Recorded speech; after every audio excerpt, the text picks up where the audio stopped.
इंदौर के बाणगंगा थाना क्षेत्र की एक महिला जिसका अपने पति से रिश्ता ठीक नहीं चल रहा था। रिश्ते में काफ़ी कड़वाहट थी, घर के अंदर कलेश था और परेशानी थी। महिला को लग रहा था कि अपने पति को किसी तरीके से ठीक किया जाए, लेकिन किस तरीके से उसके समझ में नहीं आ रहा था। इस बीच उसकी मुलाकात एक तांत्रिक से होती है। तांत्रिक जो उसे इस बात का भरोसा दिलाता है कि वो उसकी शादीशुदा जिंदगी को ठीक कर देगा। लेकिन उसे ये नहीं पता था महिला को कि कुछ दिनों के बाद यही तांत्रिक एक ऐसी कहानी का उसका हिस्सा बन जाएगा जिसकी वजह से पुलिस उसको ढूंढने के लिए अलग अलग जगह छापे मारेगी और आखिर में भोपाल से उसे पकड़कर वापस परिवार को सौंप दे देगी। ये कहानी है एक ऐसी महिला की जिसने एक तांत्रिक का साथ दिया, एक तांत्रिक का सहारा लिया ताकि अपनी शादीशुदा जिंदगी को ठीक कर सके, लेकिन आखिर में वही तांत्रिक से उसको प्यार हो जाता है और फिर ना सिर्फ प्यार होता है बल्कि उसके साथ वो फरार भी हो जाती है। नमस्कार दोस्तों, मेरा नाम है मोहम्मद आसिम और आप देख रहे हैं क्राइम तक। दरअसल इंदौर के बाणगंगा थाना क्षेत्र में एक महिला रहती है जिसका नाम है रीना। रीना की शादी को वैसे तो काफ़ी लंबा वक्त हो चुका था, लेकिन उसकी शादीशुदा ज़िंदगी ठीक नहीं चल रही थी। घर में आए दिन लड़ाई झगड़े, कलेश, पति से लड़ाई, नाराज़गी, और इसी चीज़ को सुधारने के लिए रीना ने एक तांत्रिक का सहारा लिया। लेकिन तांत्रिक ने उसे ये वादा किया था कि सब कुछ ठीक कर देगा और फिर कुछ दिनों तक मिलना जुलना होता रहा, आए दिन बातचीत होती रही और फिर धीरे धीरे नज़दीकियाँ बढ़ने लगी। नज़दीकियाँ इतनी बढ़ी कि एक दिन रीना ने फैसला किया कि वो अपने पति को छोड़कर तांत्रिक के साथ फरार हो गई। मध्य प्रदेश की आर्थिक राजधानी इंदौर से ये चौंकाने वाला मामला सामने आया है, जहां बाणगंगा थाना क्षेत्र की रहने वाली महिला अचानक सोने चांदी के जेवर और कुछ नकदी की रकम लेकर घर से लापता हो गई। अब महिला अचानक गायब हुई तो परिवार में हड़कंप मच गया। इसके बाद पुलिस में रिपोर्ट दर्ज कराई गई। पुलिस ने मामले की तफ्तीश शुरू करी, जांच शुरू करी और फिर आखिरकार महिला एक तांत्रिक के साथ फरार होने के मामले में उसे पकड़ लिया गया। भोपाल से इसे बरामद कर लिया गया। मामले की जानकारी देते हुए इस पूरे मामले पर एसीपी रुबीना मिज़बानी ने बताया कि महिला के लापता होने के बाद पुलिस ने गंभीरता से जांच शुरू की।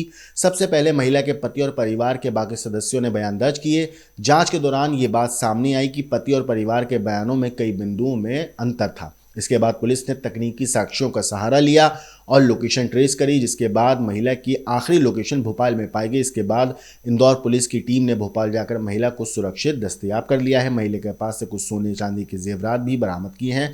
फिलहाल महिला को इंदौर लाकर पूछताछ की जा रही है।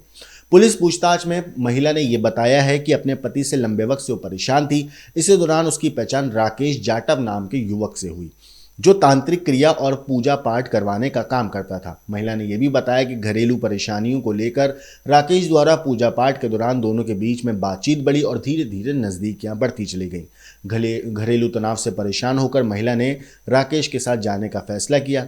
रिपोर्ट्स के मुताबिक महिला के साथ फरार हुआ युवक राकेश जाटव तांत्रिक क्रियाओं के काम में लोगों को प्रभावित करता है, लोगों से इस तरीके काम करके लोगों को प्रभावित करता है। साथ ही साथ इस पहलू पे भी पुलिस मामले की जांच कर रही है। इस पूरे मामले पे जो महिला का देवर है उसने क्या कुछ बताया है, एक बार आप सुनिए। सर, मेरी भाभी मिसिंग साथ में मिसिंग है। या तो उनको तांत्रिक क्रिया कर दिया है या तो उनको वो लेके गया हुआ और उनसे फुटेज भी है मेरे कने जिनके साथ वो गया हुआ। कौन है ये बाबा? आपकी भाभी कब उसके संपर्क में आई थी? ये 2 महीने पहले संपर्क में आए थे उनसे मायके के अंदर, उनसे घर पे ही, उनसे मायके में, उनसे मम्मी के वहाँ आए थे। कब हुई थी शादी?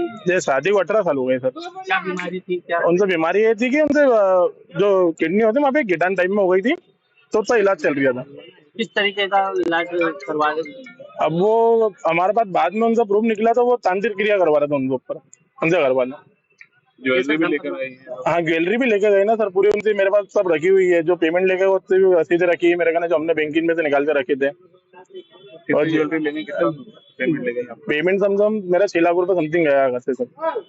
जो हमने बिल्डर को देने का रखा था और इकट्ठा करके रखा था हम 3 जने ने, वो हमारी पूरी सेविंग चले गई। वो ज्वेलरी कितनी है? और ज्वेलरी गई 3 तोला 4 तोला समथिंग गया पूरा। वो संपर्क में किस तरीके से आए थे वो? सर उनसे घर वालों के संपर्क में आए थे। उनसे पड़ोस में किराएदार रहती थी लड़की, उनसे थ्रू उनको उनने मिलवाया गया था।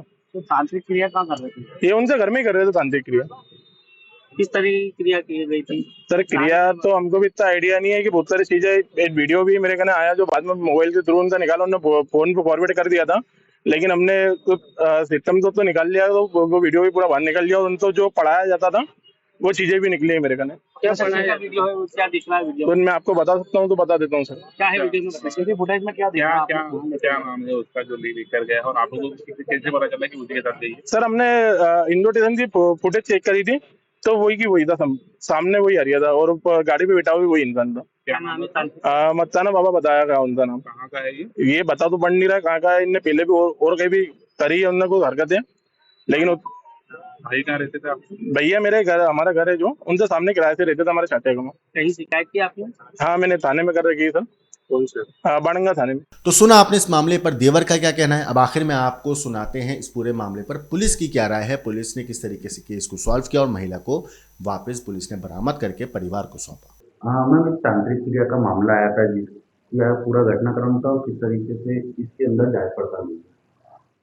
थाना बाणगंगा अंतर्गत भागीरथपुरा क्षेत्र के व्यक्ति द्वारा अपनी पत्नी के गुम होने की रिपोर्ट लिखाई गई थी, जिस पर से गुमशुदगी दर्ज की गई थी और तकनीकी साक्ष्य के आधार पर हम उसकी जांच भी कर रहे थे। कई बहुत सारी बातें उसमें अलग अलग तरह की आ रही थी, जिसमें पति के द्वारा अलग स्टेटमेंट दिए जा रहे थे, परिजनों के द्वारा जो उसके लड़की के माता पिता मायके पक्ष है उनके अलग स्टेटमेंट दिए जा रहे थे। दोनों को हमने एनालिसिस किया, साथ ही उसके बाद उसमें जो टेक्निकल डेटा थे उन सभी टेक्निकल डेटा को हमने कलेक्ट कर एक टीम भोपाल रवाना की थी, जहां से लड़की को दस्तयाब किया गया है। और जो लड़का है उसका नाम राकेश जाटव बताते हैं, जिसकी तस्दीक की गई है। राकेश जाटव महिला द्वारा अपने पति से परेशान होकर जाना बताया गया था और उसे भी हमने दस्तयाब कर हमें पूरे घटनाक्रम में एक तांत्रिक बाबा का नाम आया था, जिसके अंदर कोई मुस्लिम बाबा बताया जा रहा था, तो वो जो जैसा कि मैंने आपको बताया है कि दोनों पक्षों का अलग अलग कहना था, हम उसी आधार पर काम कर रहे थे। तो महिला के परिजनों से जब बात किया गया था, क्योंकि वो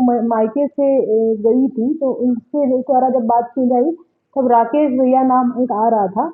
उसी को जब हमने आगे डेवलप किया है, तो राकेश जाटव करके जो व्यक्ति है वो कुछ इस तरह के जादू टोने वाली कार्रवाई तो करता था उसके घर में, और उसी को लेकर अभी हमने उसमें दस्तयाबी की। जो इसके पति ने बताया था कि काफी सोना लेके गई थी। महिला की दस्तयाबी पर उसके द्वारा जिस तरह की मात्रा बताई गई उतना तो नहीं, किंतु कुछ नकदी और जेवर जो है उससे भी दस्तयाब किया। महिला की इससे क्या संपर्क से रहा? पूर्व के ही परिचित रहे हैं, इसलिए उसी तरह किसी के साथ गई थी जी। परिजनों का कहना है कि शादी के पहले से परिजन को मालूम था इसकी लड़की। इस तरह की अभी और जांच पड़ताल इसमें की जा रही है। वैसे चूंकि महिला बालिग है, तो जैसी उसकी स्टेटमेंट होगी उस अनुसार कार्रवाई। दोस्तों, इस पूरे केस के ऊपर आपकी जो राय है कमेंट करके जरूर बताइएगा, लेकिन देश और दुनिया की बाकी क्राइम की खबरों के लिए देखते रहिए क्राइम।